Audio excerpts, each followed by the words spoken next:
سلام به همگی، امیدوارم که خوب و خوش باشین. آقا تابستون شده، تابستونتون مبارک باشه. امروز منم پیرهن گلگلیه‌مو پوشیدم و اومدم بشینم که یه کمی راجع به کارهایی که می‌خوایم تو تابستون بکنیم با هم دیگه حرف بزنیم. راستش همیشه وقتی تابستون میشه این شعر تو ذهنم پلی میشه که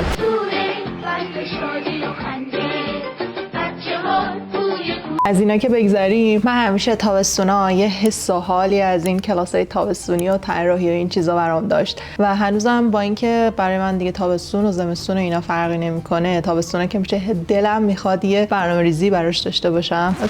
تقریبا برای همه وقت سال دلم میخواد برنامه‌ریزی داشته باشم، ولی برای تابستون که میشه باز به یه شکل دیگه دلم میخواد برنامه‌ریزی کنم، چون همین که تولدمه و همین که تابستون دیگه آدم دلش میخواد یه چیزی یاد بگیره، یه کاری بکنه. من که داشتم برنامه خودمو میریختم، همش میدونم با محدودیت‌های من داره کار میکنه و اگه محدودیت‌های من نبود این برنامه خیلی باحال‌تر میشد. روی این حساب فکر کردم که اگر که محدودیت‌های من نبود برنامه چجوری میشد. اومدم به شما بگم که شماها اگر که این محدودیت ها رو ندارین برین انجامش بدین و کیفش رو ببرین، منم بگین، منم خوشحال میشم.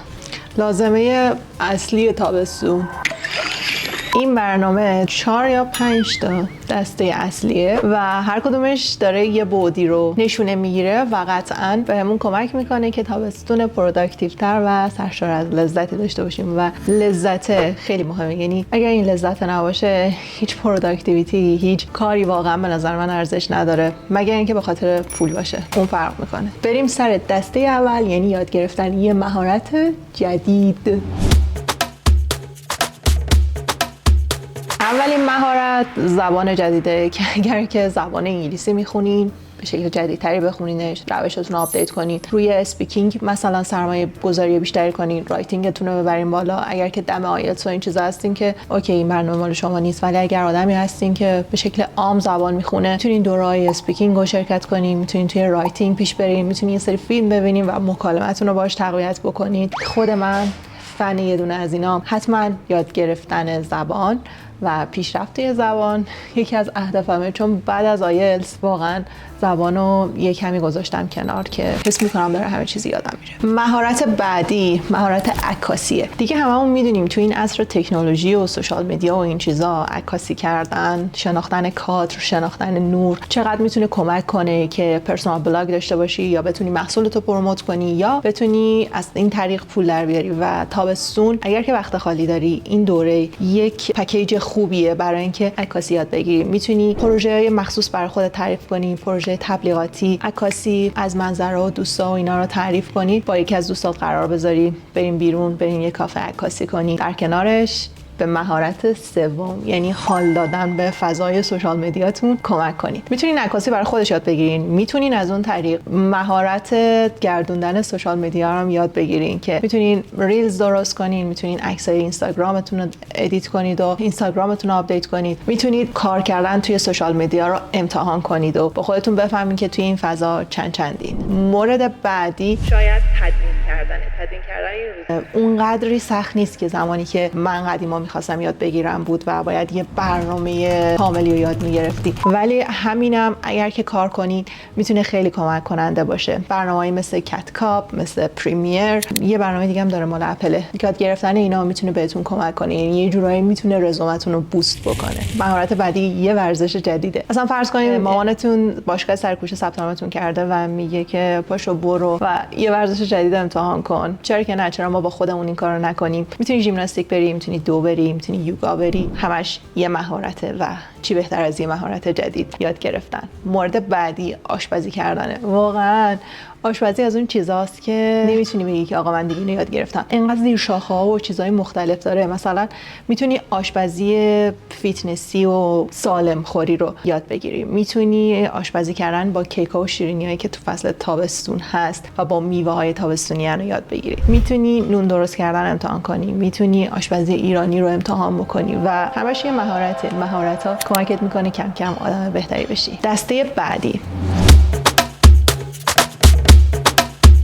دسته بعدی یاد گرفتنه. یاد گرفتن و چیز جدید یاد گرفتنه. در واقع چیز جدید یاد گرفتن رو میتونیم از چند تا چیز یاد بگیریم. میتونی توی تابستون چند تا پادکست آموزشی رو ترک کنی و چند تا از اپیزودهای اون رو گوش بدی. میتونی داکیومنتری ببینی. داکیومنتری‌ها با اینکه همینجوری نشستی و تو خونه لم دادی ولی دیدتون نسبت به سری از مسائل بازتر میکنه. میتونی کتاب‌هایی در مورد یه محتوای خاص پیدا کنی. مثلا با خودت فکر کنی که من میخوام که راجع به تاریخ یه دوره تاریخی بدونم و کتابایی که راجع به اون هستن رو بخونی. میتونی راجع به موضوع روانشناسی بگیر باشی و چند تا کتاب راجع به اون بخونی، یا میتونی یه نویسنده خاص رو بهش گیر بدی و کتابای اون رو بخونی و یه لذت خفن رو ببری. مورد بعدی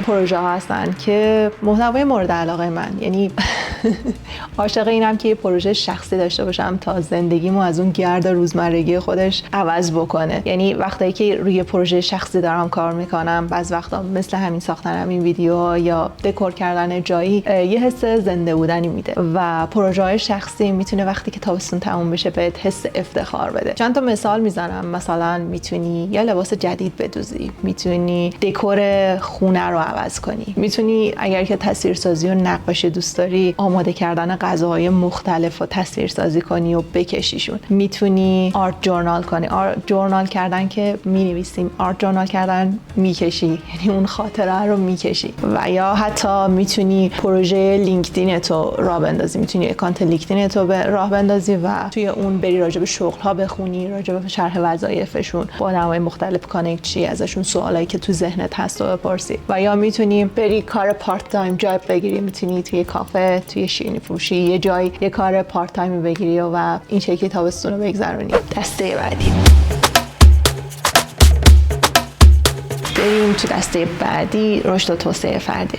برای رشد و توسعه فردی میتونی مدیتیشن کنی. مدیتیشن به این معنا که سلف گروث کنی، یعنی شاید اون رشد و توسعه فردی رو یه کمی از بیرون ما ببینیمش ولی این بیشتر تمرکزش روی شاید رشد و توسعه فردی اصلا اسم مناسبش نباشه، ولی نمیدونم اسمش چی باشه. شما فرض کن سلف گروث داریم میگیم، یعنی بزرگ کردن خودت، همچین چیزی. پروژه های مدیتیشن میتونی به عنوان 30 روز یه چالش مدیتیشن داشته باشی، هر روز مدیتیشن کنی و تاثیرش رو بعد از 30 روز ببینی. در کنار این میتونی 30 روز چالش انعطاف داشته باشی. روز اول انعطافتو در نظر بگیری و بعد از 30 روز انعطافتو در نظر بگیری و ببینی چقدر پیشرفت کردی. تراپی رفتن تقریبا بزرگترین لطفیه که اگر که شرایطش رو داشته باشی توی این موقعیت میتونه کمکت کنه. میتونی با زمان بیشتری و صبر و حوصله بیشتری که آدمو توی تابستون داریم جا رو برای حل کردن تروماهای زندگیمون باز کنیم و تراپی یکی از بزرگترین لطفایی که به خودمون میکنیم. مورد بعدی، یک بار از دایره امنت خارج شو. اگر که قراره یه جا یه حرفی بزنی که نمیتونی، اگر که قراره یه شکل لباس بپوشی که نمیتونی، اگر که قراره یک بار فقط از دایره امنت خارج بشی و از این پروژه حس افتخار به خودت بگیری. مورد بعدی اینه که روی ارزش‌ها دقیق شی. شاید تابستون اون فضایی رو به ما بده که ما بتونیم بفهمیم آقا از بین 200 تا 20 تا اصلا ارزش مثبتی که تو دنیا هست دقیقاً 5 تای اول ما چیه و این 5 تای اول میتونه بهت کمک کنه که چجوری تصمیم بگیری، چجوری انتخاب کنی و توی دوراهی‌های زندگی بیاد دستتو بگیره. اولویتاش هم برای خودت مشخص کنی. من حتما دلم میخواد این کارو انجام بدم و خیلی وقت میخوام انجامش بدم اما همش پشت گوش میندازم. خلاصه که ارزش ها رو جدی بگیرین. بریم دسته بعدی.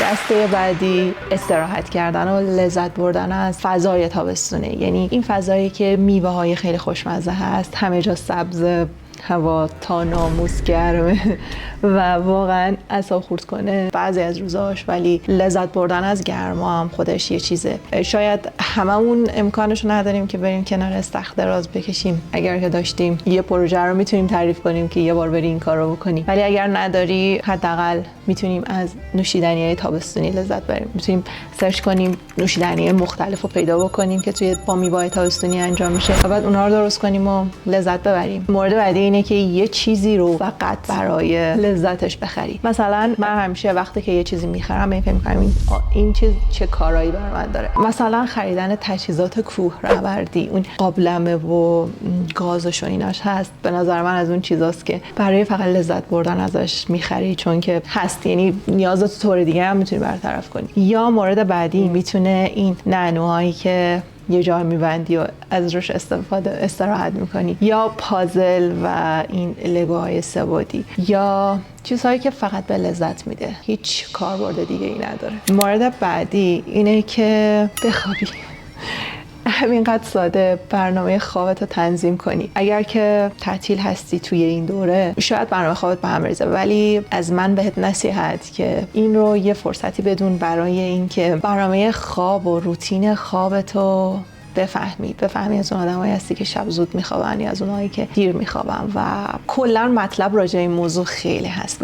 من خودم اصلا تحقیقی نکردم راجبش، اما میدونم که روتین خواب داشتن میتونه خیلی کمک کنه به خواب عمیق. اینم تو اینترنت میگه، من خودم امتحان نکردم. اصلا خیلی مشکل خواب دارم، خیلی وقتا خوابم نمیبره و مجبورم با قرص بخوابم و حتی شده که با قرصم نخوابیدم، یه روزا یه سر شب تا صبح بیدار بودم. اما اگر که تایمشو دارین راجع به موضوعات سرچ کنین و ببینین چقدرش درسته چقدرش غلطه و روتین خوابتون رو پیدا کنین. و مورد بعدی دیدن انیمیشنه. من خودم معمولا انیمیشن نمیبینم، ولی چند وقته که دارم سعی میکنم که تو برنامه صبحانه و صبحای روز تعطیل داشته باشم و اینقدر حس خوبی میده که حس کودکی و بی دغدغه بودن و بچه بودن رو به آدم میده و انیمیشن دیدن خودش یک لطفیه که میتونی در حق خودت بکنی. anyway اینا پیشنهادات من بود. بعضیاشو قطعا خودم انجام میخوام بدم و در قالب ولاگ تابستونی براتون منتشرش میکنم، اینکه ببینم چقدر موفق بودم چقدر نبودم. اما میخوام بگم که این برنامه قطعا برای خیلی